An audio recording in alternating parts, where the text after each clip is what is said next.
এই সীতা সেটটা আমি অলরেডি ডামির গলায় পরিয়ে ভিডিও করেছি এবং সেখান থেকে মাশাআল্লাহ খুব ভালো রেসপন্স পেয়েছি, অর্ডার পেয়েছি, স্টক আউট হয়ে গেছে, আবার স্টকে রিস্টক করেছি। আমি তো বললাম আমার পেজে যে সমস্ত জুয়েলারিগুলো একটু ভালো ডিমান্ড বেশি সেগুলো কিন্তু আমরা রিস্টক বা রিপিট অর্ডার আমরা নিই।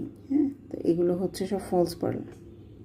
বারবার একই কথা আমি বলি, যখন ফলস পার্ল নিয়ে কাজ করি বা পার্লের কথা আসে তখন একটা কথাই বলি যে এগুলো রিয়েল পার্ল দিলে যে প্রাইস হতো সেটা অনেক বেশি পড়বে। এই জন্য সাধ্যের মধ্যে যেন আমরা গয়না ইউজ করতে পারি, আমাদের শখটা পূরণ করতে পারি, সেই জন্য কিন্তু আমি ফলস পার্লটা বেশি ব্যবহার করি। কারণ আমি এখানে যখন রিয়েল পার্লটা দিব সবগুলো, তখন এটা প্রাইস 3 গুণ বেড়ে যাবে।